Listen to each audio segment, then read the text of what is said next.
ഈ എഞ്ചിനീയറിംഗ് തന്നെ ഇപ്പൊ ഒരുപാട് ആൾക്കാർ ഈ നമ്മളിപ്പോ ഒരു വേറെ ഏതെങ്കിലും സംരംഭം തുടങ്ങി അത് ഫെയിൽ ആവുക എന്നുള്ളത് സൊസൈറ്റിയിൽ ഒരു പ്രശ്നമല്ല. പക്ഷെങ്കിൽ ഈ ഒരു കോഴ്സ് ഫെയിൽ ആവുക അല്ലെങ്കിൽ പേപ്പർ വരിക അല്ലെങ്കിൽ ബാക്ക് ആവുക എന്നുള്ളത് ഭയങ്കരമായിട്ടുള്ള ഒരു പ്രശ്നം. അതിൽ പിന്നെ പ്രഷർ അനുഭവിക്കുക, അതിൽ ഭയങ്കര ഡിപ്രസ്ഡ് ആവുക, അതിൽ ഭയങ്കര എന്താ പറയാ ഒരുപാട് പ്രശ്നങ്ങൾ നേരിടുന്ന ഒരു നമ്മള് ഒരു കുറച്ച് മുൻപൊക്കെ NIT-കളിലൊക്കെ ഒരുപാട് പ്രശ്നങ്ങൾ ഉള്ളതായിട്ട് ഇങ്ങനെ കേൾക്കാറുണ്ടായിരുന്നു. അപ്പൊ അതെങ്ങനെയാണ് ഈ പ്രഷർ കുട്ടികൾ നേരിടുന്നത് തന്നെയാണോ? അതിന് മൾട്ടിപ്പിൾ റീസൺസ് ഉണ്ട്.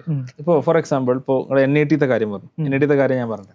NIT കാലിക്കറ്റിൽ അഡ്മിഷൻ എടുക്കുന്ന സ്റ്റുഡൻസിൽ വലിയൊരു വിഭാഗം എഞ്ചിനീയറിങ്ങിന് താല്പര്യം ഉണ്ടായിട്ട് വരുന്നതല്ല. കാരണം NIT-ക്കുള്ള എക്സാം JEE മെയിൻസ് എന്ന് പറഞ്ഞ എക്സാമാണ്.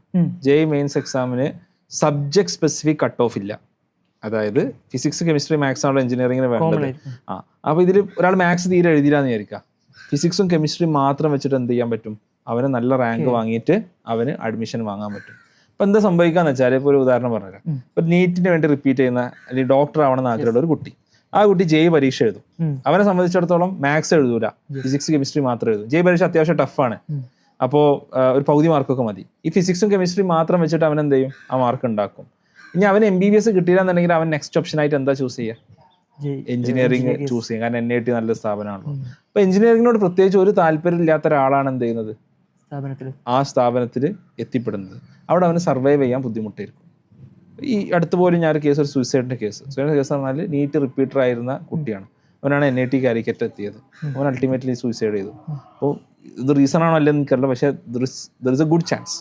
കാരണം അവന് എക്സ്പെക്ട് ചെയ്യാത്തൊരു സാഹചര്യത്തോടാണ് എന്ത് ചെയ്യണത്, അവൻ വരുന്നത് എന്നുള്ള, വേറെ ഓപ്ഷൻസ് ഇല്ലാത്തതുകൊണ്ട് അതിലോട്ട് പോകുന്നു എന്നുള്ള. കോളേജിൽ എൻ്റെ ക്ലാസ്സിൽ ഒരു പകുതി ആളുകളെങ്കിലും UPSC പ്രിപ്പയർ ചെയ്യുന്നുണ്ട്. ഞാനിങ്ങനെ ഭയങ്കര ക്യൂരിയസ് ആയിട്ട്, നമ്മുടെ നാട്ടിൽ അങ്ങനെ ഒരു പ്രശ്നമില്ല, പക്ഷെങ്കിൽ ഞാൻ അവനോട് ഇങ്ങനെ ചോദിച്ചു, എന്തുകൊണ്ടാണ് ഈ UPSC മാത്രം ഫോക്കസ് ചെയ്യുന്നത്?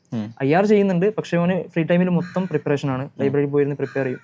ഞാൻ ഭയങ്കര ക്യൂരിയസ് ആയിട്ട് ചോദിച്ചു, എന്തുകൊണ്ടാണ് UPSC തന്നെ നോക്കുന്നത്, ഒരുപാട് ഓപ്ഷൻസ് ഇല്ലേ? ഞാൻ പറഞ്ഞു, എൻ്റെ ഫാമിലിയിൽ അങ്ങനെയാണ്, UPSC അല്ലെങ്കിൽ പോലീസ് ആവാം, ഫാമിലി മൊത്തം പോലീസാണ്, ഒന്നെങ്കിൽ UPSC ക്ലിയർ ചെയ്യാം, അതല്ലെങ്കിൽ അതിന്റെ അടിയിലുള്ള ഓപ്ഷൻസ് മാത്രം, വേറെ ഒരു ഫീൽഡിലേക്ക് ഫാമിലി അനുവദിക്കുന്ന പോലും ഇല്ല എന്നുള്ളത് മാത്രമല്ല.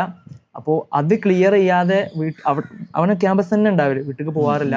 ഇത് പ്രിപ്പയർ ചെയ്ത് മാത്രം ഇങ്ങനെ ചെലവഴിക്കുന്ന ടൈമാണ് അവനുള്ളത്.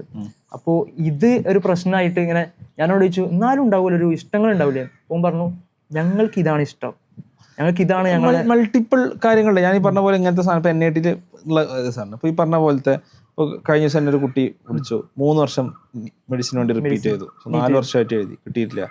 പ്ലസ് ടു കഴിഞ്ഞിട്ട് ഏത് കോഴ്സിന് പോകണം? ഞാൻ പറഞ്ഞു, അടുത്ത കിട്ടുന്ന കോഴ്സിന് നീ പോ, വെറ്റിനറിയോ അല്ലെങ്കിൽ BDS-ഓ. പാരന്റിന് ഇഷ്ടം പറഞ്ഞു, പാരന്റ് നിർബന്ധിക്കുന്ന 1 വർഷം, എന്തായാലും 3 വർഷമായില്ലേ, എന്താ 1 വർഷം കൂടി. ഇതൊരു ഫാലസിയാണ് ബേസിക്കലി. എന്തായാലും ഇത്ര സ്പെൻഡ് ചെയ്തതുകൊണ്ട് 1 കൊല്ലം കൂടി സ്പെൻഡ് ചെയ്യുക എന്നുള്ളതിൽ പ്രത്യേകിച്ച് മീനിങ് ഒന്നുമില്ല.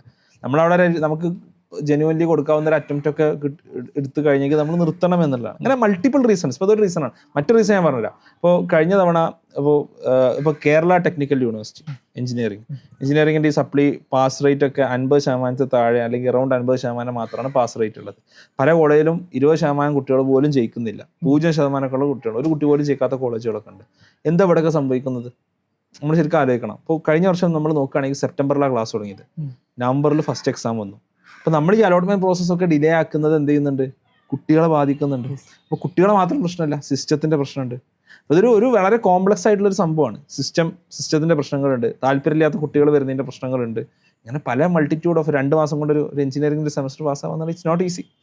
അപ്പോൾ മൾട്ടിറ്റ്യൂഡ് ഓഫ് പ്രശ്നങ്ങൾ നമ്മളെ മൊത്തത്തിലുള്ള തലതിരിഞ്ഞ വിദ്യാഭ്യാസ നയങ്ങളുടെ ഒരു പ്രൊഡക്റ്റാണ് പലപ്പോഴും. ഇതാണോ